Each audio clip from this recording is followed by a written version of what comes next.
Okay, everybody, if you could go ahead and introduce yourselves, starting with my mom. Hi, I'm Kyle's mom.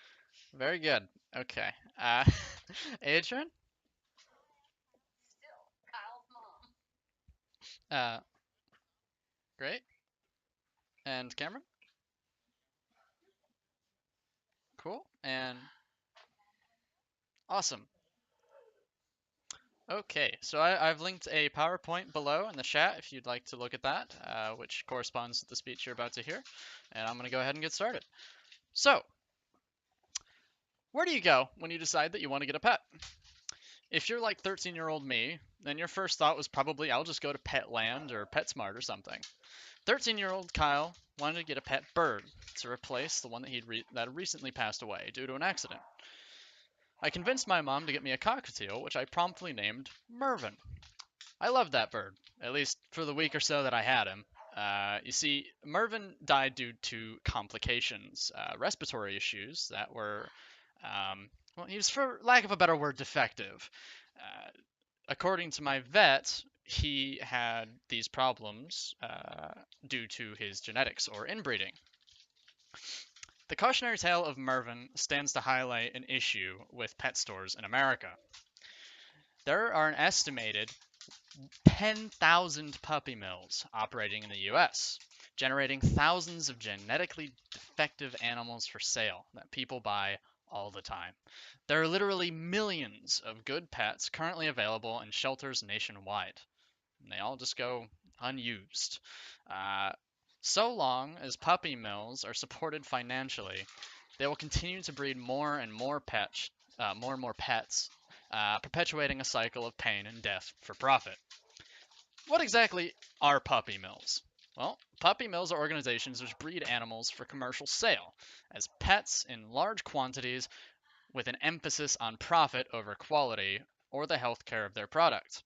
According to the Humane Society of the United States, there are an estimated 10,000 licensed and unlicensed puppy mills operating in the U.S. as of May in 2016. The 1,756 puppy mills which have been licensed produce an estimated 933,000 puppies each year. And that's just the licensed ones. Puppy mills clearly account for many more puppies than just the estimated 1.8 million puppies that are sold annually, which have been proven to originate from puppy mills. As for the quality of their product, according to the ASPCA, the puppies that come from puppy mills are prone to congenital issues, hereditary issues, diseases, parasites, respiratory issues, much like the ones which killed Mervyn, pneumonia as well. It's all terrible stuff. None of it's good. Well, Mervyn wasn't a dog, so he must not have come from a puppy mill. Well, a puppy mill is a bit of a misnomer, as there are many organizations focused on breeding any and all animals that are sold commercially, and in quite deplorable fashion. For example, birds, and most notably birds. According to an article on the One Green Planet website, despite the Wild Bird Conservation Act meant to prevent exotic birds from being imported into the country, thousands of wild-caught birds are still shipped to the US for breeding purposes. These birds are drugged, stuffed into toilet paper rolls, toothpaste containers, and hubcaps. The birds are often mutilated, having their beaks taped shut and holes poked in their eyes so that they're no longer sensitive to light to keep them from making any noise on their travels.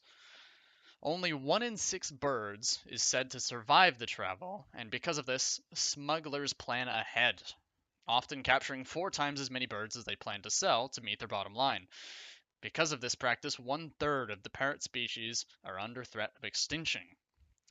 What's an alternative to pet stores? If they are supplied by puppy mills. Animal shelters. They are the best way by far to procure a pet if you're looking for one. There are plenty of animals to adopt. According to the pet statistics held by the ASPCA, there are approximately 7.6 million new companion pets entering shelters each year. The Shelter Pet Project website suggests that adopting animals from shelters is one of the most affordable ways to get a pet. Adoption could be free or anywhere between $25 to $250. So if you're concerned about budget, it's a cheap option to go with. Alternatively, consider approaching a reputable breeder. When contacting a breeder directly, you should be able to visit their location and meet the parents of the animal. See for yourself the conditions it was born in and ensure that they were raised somewhere that doesn't look like a puppy mill.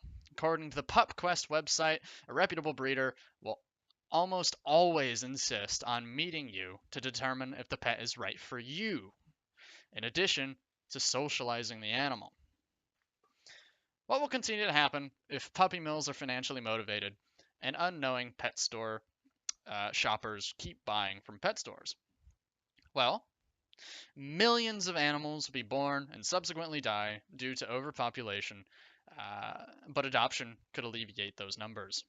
The Oxford Lafayette Humane Society states that 3.4 million animals are euthanized annually in animal shelters. Unfortunately, an estimated 90% of those animals were adoptable. They're being put down just because of overpopulation. Puppy mills will only grow in number and scale. Financially, supporting any business will inspire growth and competition. Animals are seen as puppy mills. Animals are seen by puppy mills as a cash crop. If that crop is profitable, people will continue to make it. An article on Pet Finder website that contains an ASPCA report from 1991 states that in that year, in 1991, there were just 5,000 puppy mills in the U.S., which is half the current number. So in that time, they've doubled. Uh, Animals that are born only to die in a cage or from a hereditary condition should not be treated similarly to corn or wheat.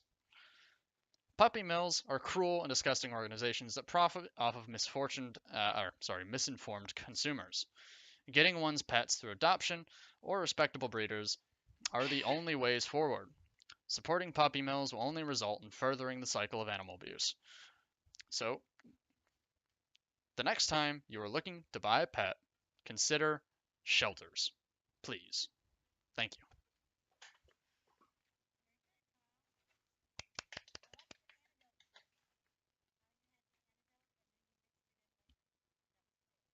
Thank you. What do you think, Ma? I thought it was very good and very knowledgeable, Great. and Sam? I support it. Thank you. Obviously, with the 11 pets I have in my house.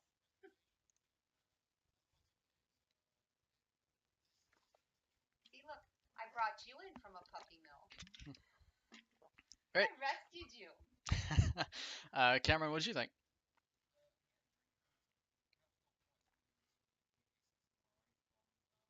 Right.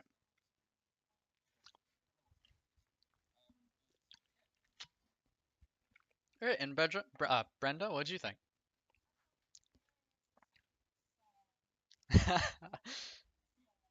Yeah. Great. Okay. Well, thank you guys for listening to me today. I appreciate it. All right. And that'll end the recording.